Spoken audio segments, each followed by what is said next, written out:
Hey folks, doing a video on shamanism. Let's see where to start. The actual word originated apparently, because there's lots of different stories, but one of them is that in Siberia, it came out of Siberia a long time ago. What I'm more interested in is the fact that thousands of years ago, most cultures and most peoples had a deeper connection to the earth and to, if you will, the stars and into the spirit world.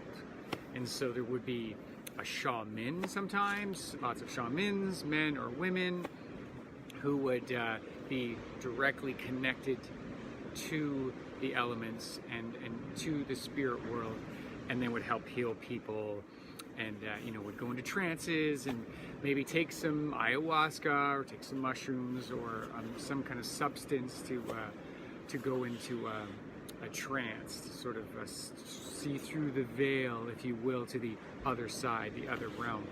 So for me, that's not really here or there. It's romantic, and I believe in all that stuff, to be honest. But in the real world, who gives a shit, right? What does that really mean?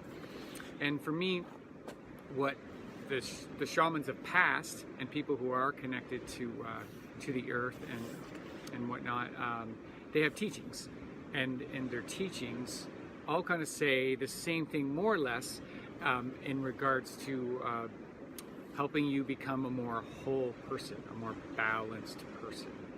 And so with the shamanistic approach, it's about balancing and sort of seeing the elements and seeing the animals in the spirit realm as a bridge to helping you become more present, more harmonious. And so when you take away all the romance out of what shamanism is, what it really is self-development and accepting where you are and what your challenges are, and seeing what your gifts are and what your passions are, and sort of having the two come together. And so really, it's a lot of work, a whole lot of work, to live a shamanistic life, if you will, or even spirituality, right? That it's become so trendy and so ugly and such a cliche that some people just put it in a box that it's all full of crap. But if you look past all the bling, if you will, of what is called spirituality, again, it comes down to self-development and improving the way you relate to life, to yourself, and to your friends and family, and everything there is to relate to, really.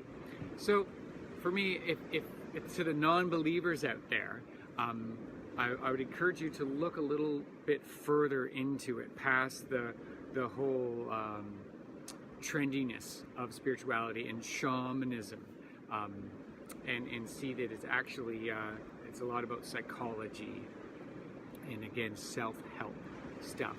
And even though that can be a frustrating rabbit hole to go down as well, I just, again, would encourage you to see that throughout history, it's been shown that people lived more tribally, and people were more connected to each other, and were more connected to the earth.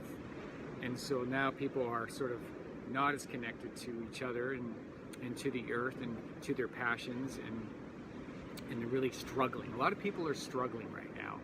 And so, yeah, I encourage you to give it another chance as far as this self-development journey, and find what works for you. If you go to the self-help or spiritual side of the library, you could go through the titles and just see that a lot of them aren't for you. But keep going, keep looking. You'll see eventually, hoping, something that stands out, and you're like, oh, okay, that's digestible. It doesn't seem like it's full of shit.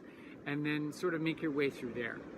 And again, like I said, it's work. It's work. If you had a teacher, like a shaman or a little sage or whatever it is that was a master that was just on your case, if you will. I had a bunch of people who was really, basically what they would be doing is hammering you. Well, if you experience severe trauma, they'd be nurturing you, and they'd be making sure everyone else left you the hell alone, and there would be a whole process there. And so, and then eventually they would start hammering you, because they're like, okay, you know, it's been a decade, it's been a few years, it's been however long, now you need to move on.